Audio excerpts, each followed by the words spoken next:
प्यारे भाई बहनों, अच्छाई और बुराई ये दोनों चीज सदा से रही हैं और सदा ही रहेंगी।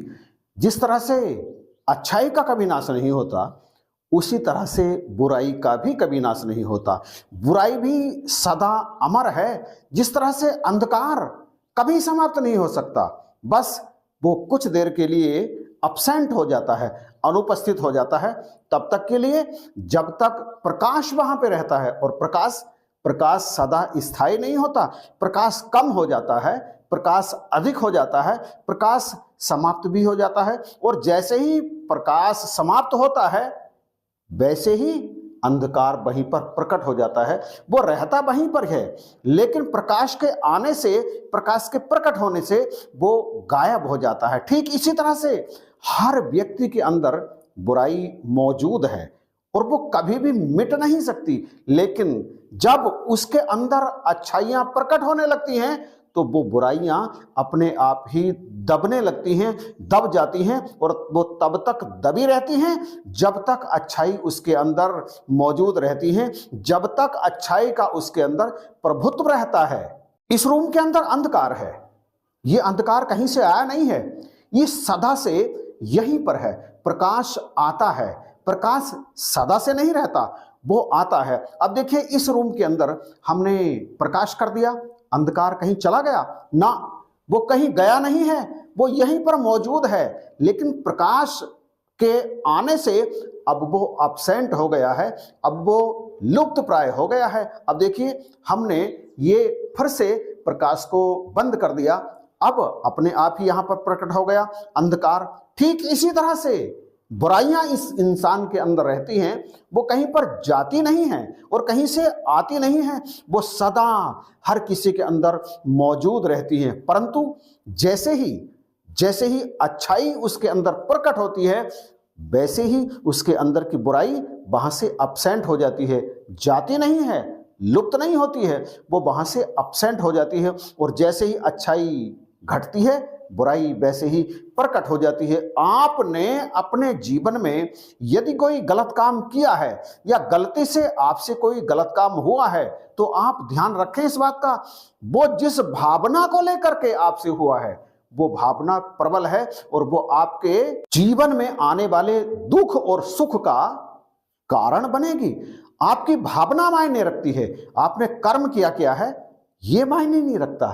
कर्म करने का उद्देश्य मायने रखता है, उसके पीछे की भावना मायने रखती है कि उस कर्म को करने के पीछे आपका उद्देश्य क्या है। कई बार हमसे अच्छे कर्म हो जाते हैं, परंतु अंदर से जो भावना रहती है वो बुरी रहती है, इसलिए वे अच्छे कर्म भी हमें बुरा परिणाम देते हैं, हमारे भविष्य का बुरा ताना माना बुनते हैं। इसी तरह से अगर हमसे कभी बुरा कर्म हो जाए और अंदर भावना हो अच्छी, तो वो बुरे कर्म भी हमारे अच्छे भविष्य का निर्माण करते हैं। सब कुछ कहां से पैदा होता है, कहां से प्रकट होता है? वो प्रकट होता है उस कर्म को करने की भावना से, जो हमारे अंदर मौजूद रहती है, जो हमारे पीछे मौजूद रहती है। कर्म मायने नहीं रखता, मायने रखती है भावना। इसलिए कर्म करते हुए अपनी भावना को पवित्र रखना चाहिए। इसलिए कर्म करते हुए सदा सकारात्मक दृष्टिकोण को अपनाना चाहिए। सकारात्मक दृष्टिकोण आप अपनाएंगे तो वो जो नेगेटिविटी है वो अपने आप दबी रहती है। आप ध्यान दीजिए, आप दूरी पैदा नहीं करते, दूरी अपने आप आ जाती है। एक स्थान बना और फिर दूसरा स्थान बना, दोनों का जब निर्माण हो जाता है तो उनके अंदर की दूरी को, उनके बीच की दूरी को बनाना नहीं पड़ता, वो दूरी अपने आप ही आ जाती है। घाटियां बनानी नहीं पड़ती, ढेर लगा दीजिए, घाटियां अपने आप ही बन जाती हैं। पहाड़ बनाए कुदरत ने, और पहाड़ों के बीच की घाटी किसी ने बनाई?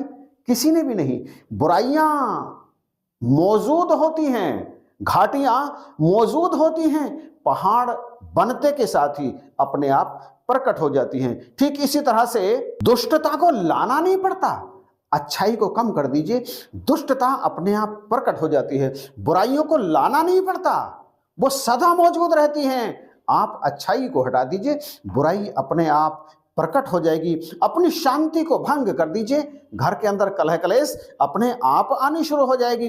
अपने जीवन को रसमय बना लीजिए, तो फिर यह सब चीज अपने आप पीछे हटना आरंभ कर देती हैं।